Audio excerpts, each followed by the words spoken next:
setting up the discussion. And I'm also from the Center for Women Studies, and I'm Navneetha. But my trajectory is slightly different, like from closer. Yeah. So I actually come from a literary studies background, and my research and teaching actually involves visual materials centrally. Like, so I do work on cinema, photography, popular culture in that sense, both in terms of my teaching and the research I do. So for me, in some senses, when actually Madhurima asked me, come and talk, I was like, it actually makes me a little anxious, because for me it takes a long time to talk about cultural phenomena, so these are very tentative thoughts, It's also like, I'm just trying to think with all of you, okay, rather than thinking, specifically about these two films, if anything, I'll talk a little bit about Animal, but it's also just thinking about acts of expectation, us as spectators, why are we here, why do we feel we need a gathering around these two films, right? So what is the centralities of these forms? Why do they fascinate us? Whether we've watched it or not, we've all read about it, I'm sure, right? Because there's so much buzz around both these films, and right now around Animal. So many of us who might not have watched the full film might have seen scenes of the film, might have read about it. So it's there, I think, in the public realm. It's in circulation. And the question I think this panel is asking us is fundamentally, what is the relation between what is termed as misogyny, in the title of this panel, and cinema, right? Or in a broader level, what is the relation between cinema and gender, gender relations, right? And that also brings us to the question of how do we respond? How do we respond to films, and what is these links between practices of spectatorship and popular cinema especially, right? And gender. And I think that brings us to the question that Malvika was bringing up, I think, about being cinephiles, yeah. Okay, so close. Yeah, wow, that's really close. It's almost, yeah. Okay, I almost feel I'm going to eat the mic or something, but that brings us to this question about what is our relationship to forms like this, right? When you say I'm a cinephile, which I'm sure many of us will say, I also would say that. So what is this philia, what is this love for cinema?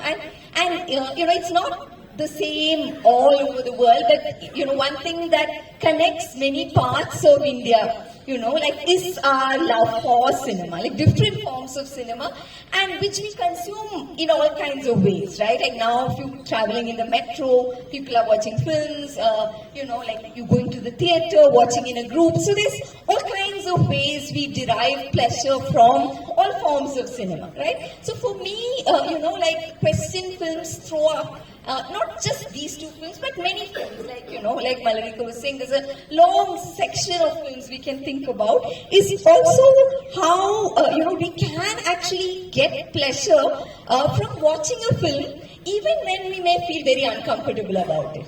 Right? So this whole question that, that you can both like and dislike, or you can even be fascinated with something that is politically completely incorrect, or, So in some ways, if you think of the history of feminist discussions around popular culture and gender, there's been many different kind of historical framework, right? So even if you think about debates in the 70s and 1980s, globally, the US context, there's very sharp divides, but even in the Indian context, for example, there were women's groups, for example, would do a lot of campaigns around objectionable films. films, right? So if you might have seen these images of women like climbing on ladders and even blackening with tar film posters or advertisement that were seen as degrading to women. And this was the kind of, so in that framework, we're classifying certain films as objectionable. And therefore, they should be taken out of public circulation because they are seen as presenting gender relations in objectionable ways, right? But over time, those discussions have become far more complicated.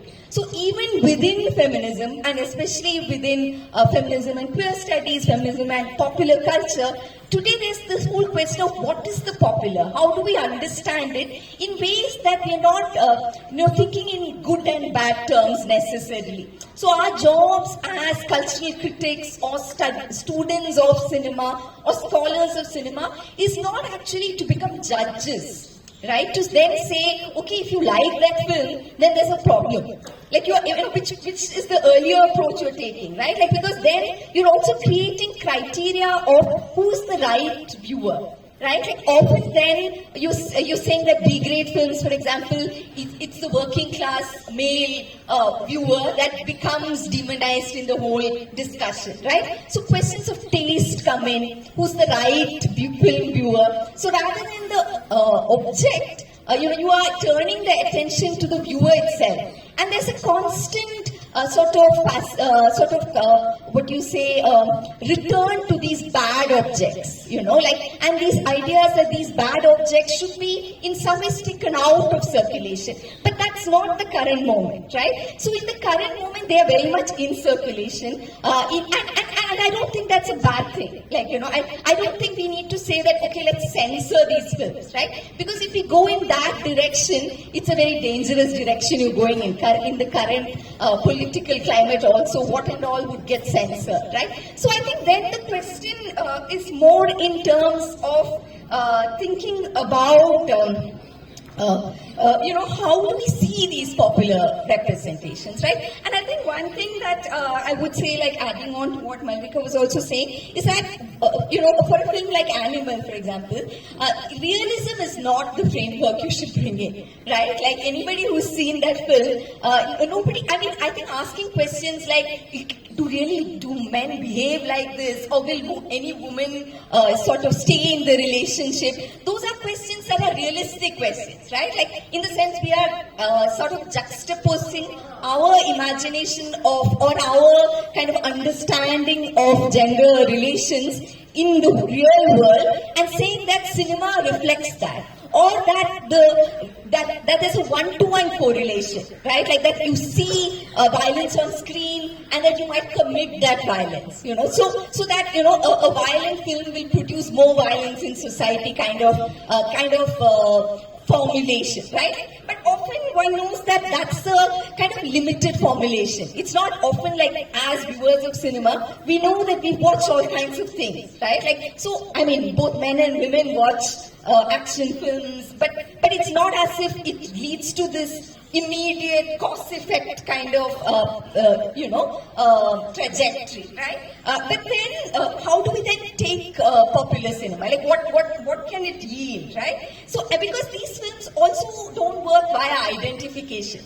Like, I don't think, at least with Animal, I don't think anybody, this is my observation, like, I don't know, like, again, we'll have to do an audience survey or something, but I don't think the way the film is made, it's meant to sort of engender identification. Like, in the sense, you see the film, especially because it's all around the hero, like, that's the main figure that's projected, that somehow that you see the film and you identify, like, I want to be like him, or, that I don't think is the structure or the way the film is constructed. Rather, to me then, the question is, how does it draw in? Because it's a long film, like 3 hours, 20 minutes or something. But there is a way in which the film does seem to draw in viewers, right? because it is commercially a successful film. One thing that at least I felt while watching the film is that it's a very uncomfortable film, you know, like to me. Like again, this is not, I'm not generalizing, but it's a film that makes you sort of uncomfortably close to sort of this kind of excess of masculinity, like a certain kind of masculinity out of control, like in a almost hyperbolic level, right? Like it's almost like even the title, right? Like it's sort of playing on that boundaries between the man and the animal. Like the film even starts with this sequence where there's a definition of the animal, this classroom scene where a boy stands up and says animal is blah blah blah, and you know, just so that in case you don't notice the title, it even, you know, but all through this film there is that question of both, you know, sort of like blurring these boundaries of what is the man and what is the animal, like, you know, and what is you know, what is normal, what is not normal, right? And what forms of violence have we gotten used to, and what comes across as excessive to us, right? And that happens in all kinds of ways, like, you know, like you were saying, Malvika, the violence is not just the scenes of the guns being shot or people being killed or hand-to-hand combat kind of sequences, which are there a lot, but it's also a much more pervasive violence. The father beating the child, the kind of, you know, intimacy that borders on violence, the wife, you know, slapping him back, and, you know, all kinds of, multiple scenarios of violence, right? Both verbal and physical, right? And there's also a certain way in which the film seems obsessed with the body. You know, like if you think about it, I have rarely seen films that is so much speech about the body. You know, all kinds of bodily functions, of the male body especially, from the sort of questions of after his operation, details about the catheter, to urine, to kind of discussions on underwear. You know, I've never seen that in Hindi cinema, at least, like in kind of mainstream Hindi cinema, right? So the whole question of you know, what can be talked about and what cannot, right? Not only in terms of visualizing, but in terms of speech. So I think it's a particularly kind of explicitly body speech, and I wonder why. And it's a lot between men. You know, men who are talking about all kinds of bodily, explicit bodily functions, right? And this whole ways in which then it also brings us back to what I was starting with, that you know, that when we watch the film, it's not a very rational kind of spectator. You know, it's not, I mean, again, the whole question of thinking about spectatorship as some kind of rational activity that you watch and then you get a message and you go back. That's not the way cinema operates, right? Because we are often also, you know, watching it in an embodied fashion. You are jerking, you get in trouble, you know, you might get disturbed. So even the feeling of discomfort and all these sensory responses that cinema produces is also part of the way the popular operates, right? So in some senses then, you know, I was thinking back to this term toxic masculinity, right? Which is now a term that's being used massively. Like if you just do a search, you know, toxic masculinity, especially with popular culture, it's actually a term that's coming, you know, I was just looking it up, this Wikipedia information, okay? It's not like any research I've done, but it's coming from the men's movement, you know, like from the US context and mythopathic movement, where masculine groups then use the term to differentiate two different kinds of masculinity. So that certain forms of masculinity are seen as better than toxic masculinity. So in some senses, it's a term that is also very much embedded in, you know, also preserving certain forms of masculinity. Not a term that's initially coming from feminist debates. You know, that's, I think, interesting to note, because in some ways for me, like, you know, like, you know, connecting to what you were saying also, Malvika, is that what this film might allow us to think about is about general cultures of violence, right? What forms of masculinity or masculine violence, especially of anger, what particular structures of feeling is often seen as normal. Right, like that's the way men behave. Like, they get angry, they shout.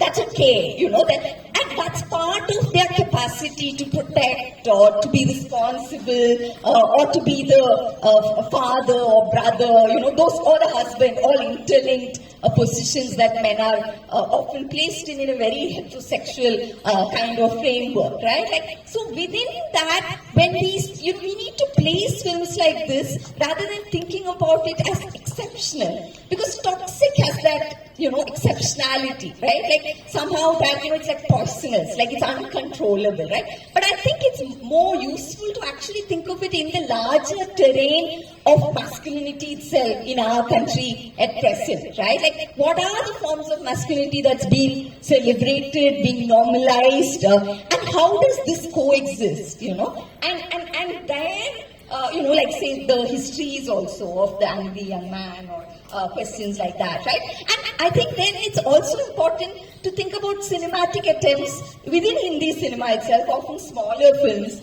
like say a film like Giri Pucci or Sony, I don't know if you've seen it, like, or something like Turup, like small budget films, which are also like even, Netflix, the series and different kinds of things, like, which are also there in the same sort of ecosystem, right? Like, so how do we see all this operating at the same time, right? And yeah. So it's not like I have any, sort of answers, but I'm happy to be here and to think with all of you about all of us also, like about what is it that makes us want to talk, to gather together to discuss these two films. Yeah.